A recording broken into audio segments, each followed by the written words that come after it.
Thank you. And you can count down and go when you're ready. Let's do it. Yeah. We will go in 3, 2.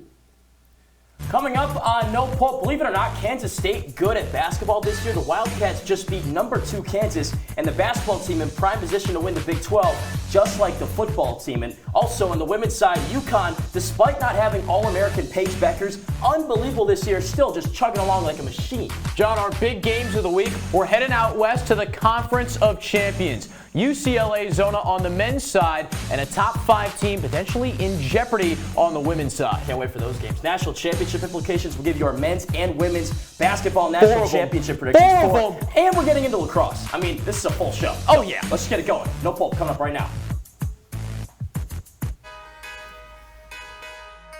Are we crazy? Again, you're going over too many times. I can't with you. When you lose those games, it's tough for those teams. Mainstream. I am ready to go to battle.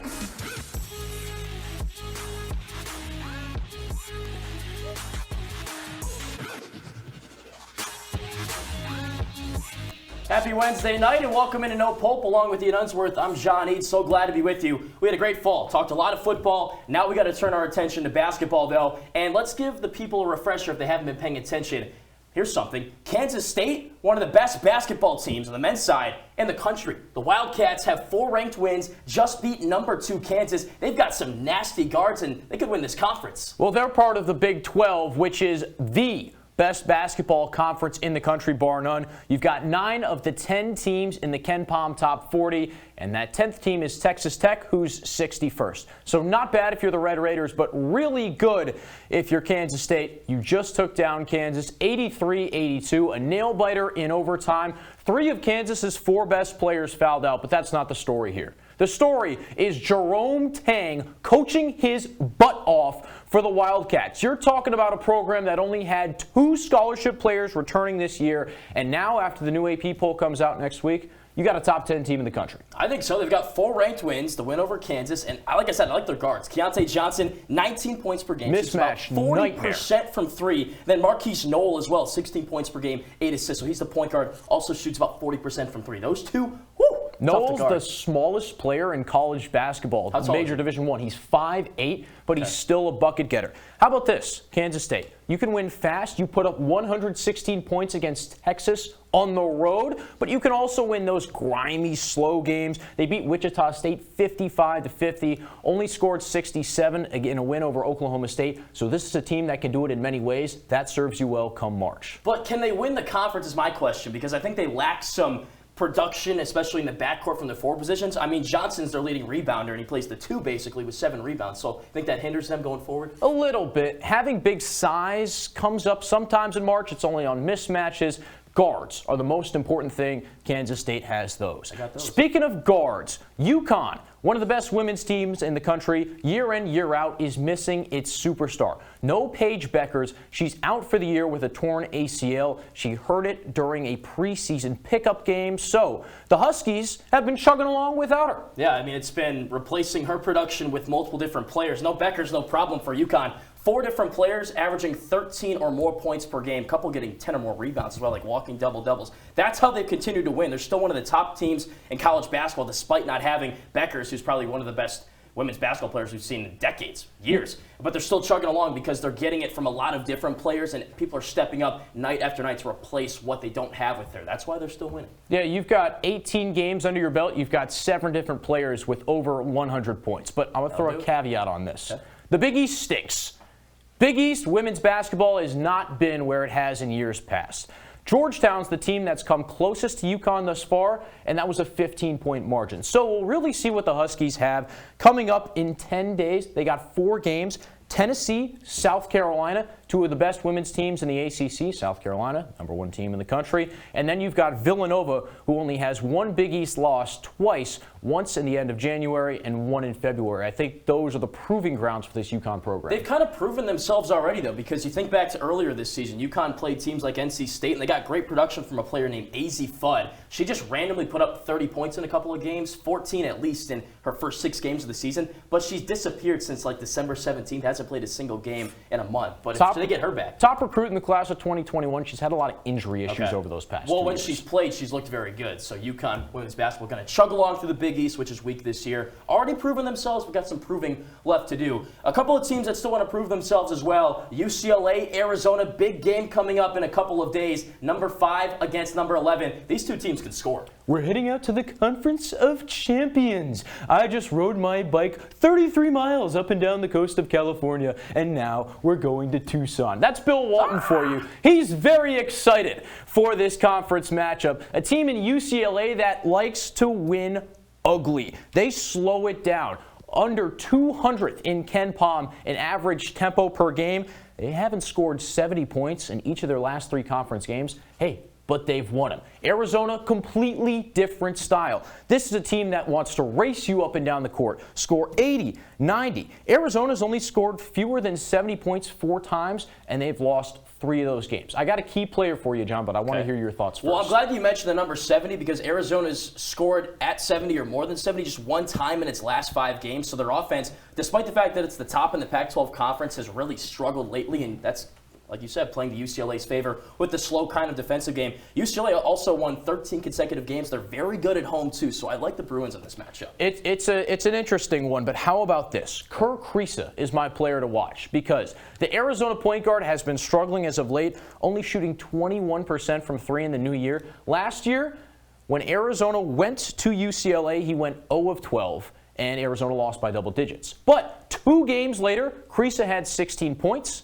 and Zona won by 10. Okay. So Kriisa is my player to watch. X Factor. Yes, X Factor. He's Arizona's point guard. He's their fiery leader. And if the Wildcats are going to win, Tommy Lloyd's team needs to rely on its point guard. Speaking of a team that struggled to score recently, Stanford just got blanketed by USC. The number 4 team in the country only put up 46 points. That's their lowest in 10 years. So a big-time bounce-back opportunity for the Cardinal coming up on Friday when number 8 Utah comes to town. Kind of like I just said, too, this boils down to a couple of different things. The game is at home. Stanford 10-1 at home this season, so they've really played well in their own barn. I like what Utah has, though, a solid 7-8 woman rotation. A lot of different players that come in off the bench contribute for this team. I would take the under, though, because last year this game was very low scoring, and lately Utah's offense has struggled as well. So I like Stanford, just like UCLA, to win at home. But 2 great offenses.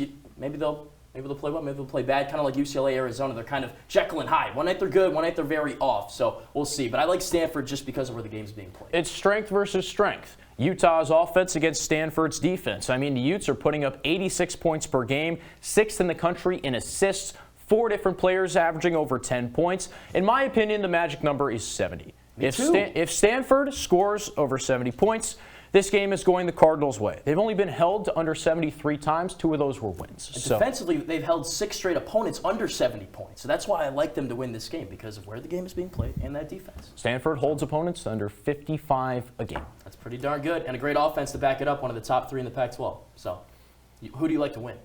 I think I'm taking Stanford. That home court advantage is what really matters. Okay. Me too. We're on the same wavelength. It's almost like we work together, right? All right, now let's switch it back to the men's side, and we'll talk national scale for national champions. And Ian, I'll start with you for this one. Who do you think wins this year? I wore this red shirt, John, not because I'm an Ohio State fan. That's quell any rumors. Not the case. Quell any rumors, but I was going for the Nate Oates look. Okay. Who does Nate Oates coach? The University of Alabama. When you win a national championship, it's most likely that you are in the top 20 in Ken Pom in both adjusted offensive efficiency and adjusted defensive efficiency. Alabama is one of 2 teams to do that, and they've beaten the other one. That's Houston, and that's Houston's only loss of the season. That's the number 1 team in the country, those Houston Cougars, and they kind of got whooped by Bama. They have the best freshman in the country, does the Crimson Tide, and Brandon Miller. The dude's scoring over 20 a game. And just a couple games ago, when LSU blanketed him for a little bit, Miller stepped back, passed to his teammates. Nate Oates said that he's a mature enough player to make those decisions and get his teammates involved. He went over to the huddle and said, "Coach, call a play for me to screen. Okay. Call a play for me to be off the ball so the defense pays attention to me, My other guys can get buckets. That maturity you don't see very often, and that maturity is why I think Alabama can take the title. Okay, we'll see if the freshman is fazed by the big legs. You must be reading my notes because I like Houston to win the title. Before I get into my point, though, are you at all worried about the guy that just got kicked off the team for that legal issue? Okay. No, Darius Miles was very low on the totem pole there, barely played. He was going to be out for the season anyway with a foot injury. And Alabama just won last night at Vanderbilt. Nate Oates said his team has moved along. So I'm okay with what just happened there. I think that's a legal thing. It's beside the team. He was not one of their top players. Okay, had to address it. Yeah, but like I said, I got Houston winning the title, #1 team in the nation right now. They're going to run through the rest of their AAC slate. I don't see them losing, kind of like we talked about with the Big East. On the women's side, they're not going to lose to a Wichita State or a Memphis, UCF, whatever the heck. They won some nice games in non-conference too, like Oregon. They beat them. They got a solid 8-man rotation. I think that's the recipe for winning a national title when you've got 8 different players, guards, centers, forwards that consistently play and consistently contribute. So you don't rely on one guy. This is how confident Houston is that they're not only going to win the national championship, but be in the national championship. You go to their schedule on their website, they've already got the dates for all of the NCAA tournament games, including the Final Four in the national championship, which, by the way, is in Houston this year. So what a story that would be, right? Kelvin Sampson's team has come really close, haven't gotten to that national championship game. But they're always consistent, though. Like, they never lose in the first round. Sweet 16, Elite 8, Final Four, they've been just so close. And they've got Jarris Walker, a 5-star freshman, who's having a heck of a season. In men's basketball, the field is wide open. I wouldn't say that much for the women's side. But, John, who is your national championship pick there? I mean, my argument, I guess, is that it is wide open because I'm picking Notre Dame. #7 team in the nation right now. Just saw them come and play Syracuse, and they looked very impressive over there in the Dome. Syracuse has been good this year. I mean, don't sleep on D'Asia Fair. That's a next 4-out team.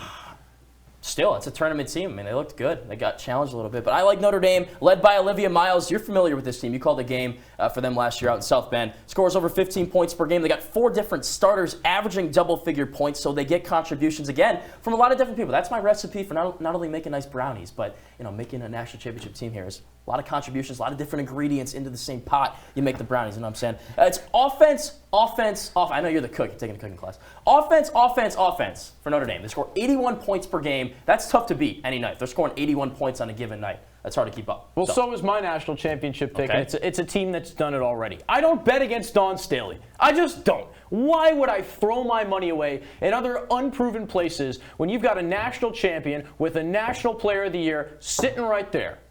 Aaliyah Boston's back. Zia Cook is back. Camila Cardoso is 6'7". 6'7".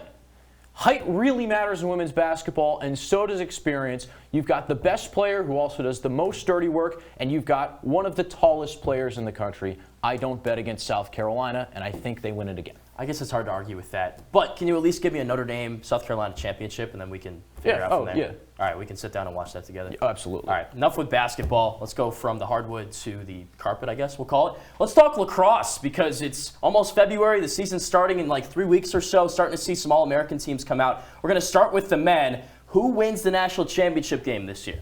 Golden Domers. Little Notre Dame love here. Why not? Because Kevin Corrigan, the longest tenured head coach in college men's lacrosse, has not gotten one yet, and I think this is finally his year. He's got the Kavanaugh brothers back. Pat, who should be a Tewaaraton. Again? There are a lot of them. There are 4 of them. What are they, 7th year? There are 4 of them. I think Pat is our year, a senior, and Chris is just a sophomore. Are there any more? No, there are no more after Chris. But they had almost 100 points combined last year. Pat should be a Tewaaraton finalist this year, and word on the street is that Chris has made a big jump. And he's still got a lot of lacrosse to be played. And they have a 3rd-year starter returning in Cage and Liam Entomini. He had a 57% save percentage last year. That guy is big. He's also named after snack cakes, which I love every once in a while. So I'm picking Notre Dame. They're beautiful helmets, and I think they finally get it. Okay. I'm going Virginia. I'm sticking with the ACC, but this is a team that's bringing back basically its entire team from last year. A squad that went to the quarterfinal in the NCAA tournament last year, lost to the eventual national champion, Buzzsaw, #1 Maryland. They bring back 5 of their top 6 scorers. I'll read off some names. If you don't know him now, you will once the season starts. Connor Schellenberger led the team with 76 points. Xander Dixon, you've got Peyton Cormier as well. Those guys all play offensive midfield or attack. It's just nasty. Defensively, Cole Kastner, you know him. He led the ACC in caused turnovers per game. Also, Cade Sawstad as well, top 7 in caused turnovers per game. And then Matthew Nunes between the pipes, the Nunes magician. So I like Virginia. Well-oiled machine, lot of offense. I think they win the ACC and they win the national championship. They're going to beat your Notre Dame Fighting Irish in the process. They just brought in this dude named Ricky Maesen, who used to be the #1 inside lacrosse rated recruit. He decided to go play football for 4 years at Stanford. He's got 1 more year eligibility. Yeah, I'm going to Virginia to win a title. I love that. Not a bad choice. Speaking of winning titles, on the women's lacrosse side, you've got dynasties scattered all over the place, mostly on the eastern seaboard. John, is it another one of these ACC East Coast teams that's picking up a championship? I think so. I think it is one of those dynasty teams, and I think it's Syracuse. The Orange came so close last year to making it to that national championship game, losing on their way to Northwestern in that quarterfinal matchup. Again, just like Virginia men's lacrosse, a squad that's bringing back its coach, Kayla Traina, for a second year. She got her. She learned some things last year in her first season coaching as a head coach. She was at BC previously as an assistant, as associate, whatever. You got Meg Tyrell back, #1 player in women's lacrosse per Inside Lacrosse. Only returning to Wharton finalists. Right? She's unreal every year. Over 100 points last year. Her sidekick, the other Meg Carney's back as well. Kind of a down year for her last year, but she was coming back from an ACL injury, so I'm excited to see what she can do in second year with that new knee. Emma Ward as well. Yep, she's back. Had a great freshman season when we were both sophomores. We need a Staples button that just says new knee, and we can keep on smacking it every time you name a Syracuse player. That's 2. Emily Harris-Chuck's gone, so we can't use it for that one. Emma Tyrell. But Tyrell's back. Emma Sierra Tyrell. Cockrell. Yep. New knee. Yep. New knee. Yep. So much talent that's coming back on that squad. How about a different team that's getting their best player back also off of ACL surgery, John? Who you got? Everybody forgot about Izzy Skane and the Northwestern Wildcats. She was the Big Ten Attacker of the Year in 2021. She had 124 points. That led all of college lacrosse. And then they've got a star in the making, a 5-star recruit, Abigail Locasio from St. Anthony's out in Long Island. Yeah, that's a good Someone school. who's a prep star. She should fit right into where Lauren Gilbert was last year, and Northwestern should run the Big Ten. Only question mark is replacing Madison Doucette in goal. Hey, she's now with USA, so that's a pretty good step to take. But anyone can fill in there. I think the Northwestern offense is just too good this year because other teams have lost their best players. Northwestern is getting theirs back. Fair. You got to have a good goalie, though, if you want to win the national championship game, I will say. So they got to fill that. And Izzy Skane, isn't she from Michigan? Yes, she went to Cransbrook, Okay. Kingswood. So that's nearby where we went. Friend Yes. Jake Horwitz went Right to high near school us. there. All right. Well, that'll do it for Ian Unsworth and myself. We gave you guys everything. Men's basketball, women's basketball, men's, women's lacrosse. You got it all right here, so you're going to have to come back next time for even more on the next edition of No Pulp. We'll catch you next time.